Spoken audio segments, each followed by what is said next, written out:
ಹಾಸನದ ಇತಿಹಾಸ ನೋಡಿದ್ರೆ ನನಗೆ ಬಹಳ ನೋವಾಗ್ತದೆ. ಕ್ಷಮಿಸಬೇಕು. ಅನೇಕ ರಾಜಕಾರಣಿಗಳು ಅನೇಕ ಕುಟುಂಬಗಳಿಗೆ ಇವತ್ತು ನೋವನ್ನ ತಂದಿದ್ದಾರೆ. ಹೆಣ್ಣು ಮಕ್ಕಳ ಗೋಳು, ಆ ತಾಯಿಯ ಹಸ್ತಾಂಬೆ ರಕ್ಷಣೆ ಮಾಡಲಿ ಅಂತ ಹೇಳಿ ನಾನು ಆ ತಾಯಿಯಲ್ಲಿ ನಿಮ್ಮೆಲ್ಲರ ಪರವಾಗಿ ನಾನು ಪ್ರಾರ್ಥನೆ ಮಾಡ್ತಾ ಇದ್ದೇನೆ.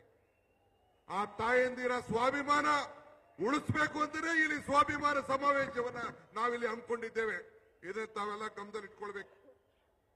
ನಾನು ಇದ್ರ ಬಗ್ಗೆ ಹೆಚ್ಚಿಗೆ ಮಾತಾಡೋಕೆ ನಾನು ಹೋಗೋದಿಲ್ಲ. ತಮ್ಗೆ ಹೇಳದಿಷ್ಟೇ, ಇದು ಹಾಸನದ ದೊಡ್ಡ ಇತಿಹಾಸ. ಎಲ್ಲ ಮಾಧ್ಯಮದಲ್ಲೆಲ್ಲ ಗೌಡ್ರುಗಳ ನಾಡಿನಲ್ಲಿ ಇವತ್ತು ಹೋಗಿ ಕಳೆ ಆಗ್ತಾ ಇದೆ ಅಂತೇಳಿ ಮಾಧ್ಯಮದವರು ಬರೆದಿದ್ದಾರೆ. ನಾನು ಎಲ್ಲ ಮಾಧ್ಯಮದ ಸ್ನೇಹಿತರುಗಳ ಕೇಳಲಿಕ್ಕೆ ನಾನು ಬಯಸ್ತಾ ಇದ್ದೇನೆ. ನಿಜ, ಈ ದೇಶದಲ್ಲಿ ಕಾಂಗ್ರೆಸ್ ಪಕ್ಷ ಬೆಂಬಲಿಸಿ ಮಾನ್ಯ ಶ್ರೀ ದೇವೇಗೌಡರಿಗೆ ಈ ದೇಶದ ಪ್ರಧಾನಮಂತ್ರಿ ಮಾಡಿತು. ಈ ದೇಶದಲ್ಲಿ ಬಿಜೆಪಿ ಬೆಂಬಲಿಸಿ ಕುಮಾರಸ್ವಾಮಿ ಅವರಿಗೆ 20 ತಿಂಗಳ ಕಾಲ ಮುಖ್ಯಮಂತ್ರಿಯನ್ನು ಮಾಡಿತು. ನಾವು ಬಿಜೆಪಿನ ದೂರ ಇಡಬೇಕು ಅಂತೇಳಿ 14 ತಿಂಗಳ ಕಾಲ ಕುಮಾರಸ್ವಾಮಿ ಅವರನ್ನ ಈ ರಾಜ್ಯದ ಮುಖ್ಯಮಂತ್ರಿಯಾಗಿ ಕಾಂಗ್ರೆಸ್ ಪಕ್ಷ ಕೂಡ ಮಾಡಿತು. ಆದರೆ ಒಂದು ಈ ಸಂದರ್ಭದಲ್ಲಿ ಚನ್ನಪಟ್ಟಣ ಎಲೆಕ್ಷನ್ ಅಲ್ಲಿ ಮತ್ತು ಶಿಗ್ಗಾವಿ ಎಲೆಕ್ಷನ್ ಅಲ್ಲಿ ಕೆಲವು ಪ್ರಶ್ನೆಗಳನ್ನ ಜನರ ಮುಂದೆ ನಾವು ಇಟ್ಟಿದ್ದು. ಏನಿಟ್ಟಿದ್ದು ಅಂತಂದ್ರೆ, ನೋಡಿ, ದೇವರಾಜ ಅರಸು ಕಾಲ ಇತ್ತು.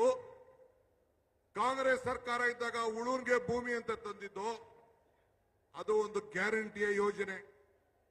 ಇಂದಿರಾ ಗಾಂಧಿ ಅವರ ಕಾಲ ಇತ್ತು, 20 ಅಂಶದ ಕಾರ್ಯಕ್ರಮವನ್ನು ತಂದು ರಾಷ್ಟ್ರ ಬ್ಯಾಂಕಿನ ರಾಷ್ಟ್ರೀಕರಣ ಕಾರ್ಯಕ್ರಮ ಅಂತ ಇತ್ತು, ಪೆನ್ಷನ್ ಇತ್ತು, ಅಂಗನವಾಡಿ ಅಂತ ಇತ್ತು. ಅವೆಲ್ಲ ಕಾಂಗ್ರೆಸ್ ಗ್ಯಾರಂಟಿಯ ಕಾರ್ಯಕ್ರಮ ಅಂತ ಹೇಳಿದ್ದು.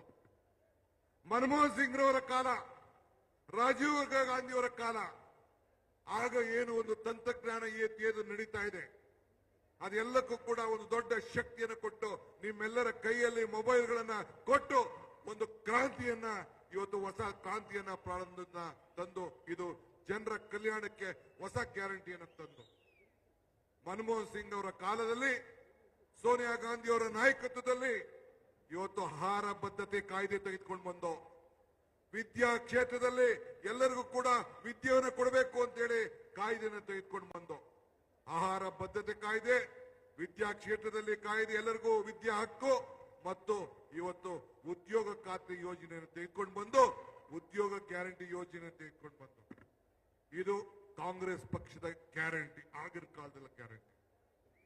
ಮೊನ್ನೆ ಮುಖ್ಯಮಂತ್ರಿಗಳಂತ ಸಿದ್ದರಾಮಯ್ಯನವರು ಬಸವಣ್ಣನ ಹುಟ್ಟಿದ ದಿನ ಅಧಿಕಾರವನ್ನು ತೆಗೆದುಕೊಂಡು 2013ರಲ್ಲಿ ತೆಗೆದುಕೊಂಡಂತ ಮೊದಲನೇ ದಿನ ಆಹಾರ ಬದ್ಧತೆ ಕಾಯ್ದೆಯನ್ನು ಗಮನದಲ್ಲಿಟ್ಟುಕೊಂಡು ಎಲ್ಲರಿಗೂ ಕೂಡ ಅನ್ನ ಭಾಗ್ಯವನ್ನ ಕೊಟ್ಟದ್ದನ್ನ ಯಾರು ಕೂಡ ಮರೆಯಲಿಕ್ಕೆ ಸಾಧ್ಯ ಇಲ್ಲ. ಅದಾದ್ಮೇಲೆ ಕ್ಷೀರ ಭಾಗ್ಯ ರೈತರಿಗೋಸ್ಕರ ಯಶಸ್ವಿನಿ, ಹಿಂಗೆ 6 ಕಾರ್ಯಕ್ರಮಗಳು ಕೊಟ್ಟು ಭಾಗ್ಯಗಳ ಸರ್ದಾರ ಅಂತೇಳಿ ಅನ್ಸ್ಕೊಂಡ್ರು. ಎಸ್.ಎಂ. ಕೃಷ್ಣರವರು ಮುಖ್ಯಮಂತ್ರಿ ಆಗಿದ್ರು ಕಾಂಗ್ರೆಸ್ನಿಂದ, ವೀರಪ್ಪ ಮೊಯ್ಲಿ ಮುಖ್ಯಮಂತ್ರಿ ಆಗಿದ್ರು, ಸಿಟಿ ತೆಗೆದುಕೊಂಡು ಬಂದ್ರು. ಎಸ್.ಎಂ. ಕೃಷ್ಣ ಬಿಸಿ ಊಟ ತಂದ್ರು, ಶ್ರೀ ಶಕ್ತಿ ಸಂಘಗಳನ್ನ ತಂದ್ರು, ಐಟಿ-ಬಿಟಿ ಕ್ಷೇತ್ರಕ್ಕೆ ಬೆಂಗಳೂರನ್ನ ಅಂತಾರಾಷ್ಟ್ರೀಯ ಮಟ್ಟಕ್ಕೆ ತೆಗೆದುಕೊಂಡು ಬಂದ್ರು. ಇದೆಲ್ಲ ಸಾಧನೆಗಳು. ಅದಾದ್ಮೇಲೆ ಸಿದ್ದರಾಮಯ್ಯನವರ ಮುಖಂಡತ್ವ, ನನ್ನ ಅಧ್ಯಕ್ಷತೆಯಲ್ಲಿ ಕಾಂಗ್ರೆಸ್ ಸರ್ಕಾರ ಬಂತು. ಈ 5 ಗ್ಯಾರಂಟಿಗಳನ್ನು ತಂದು ಕೊಟ್ಟಿದ್ದೇವೆ.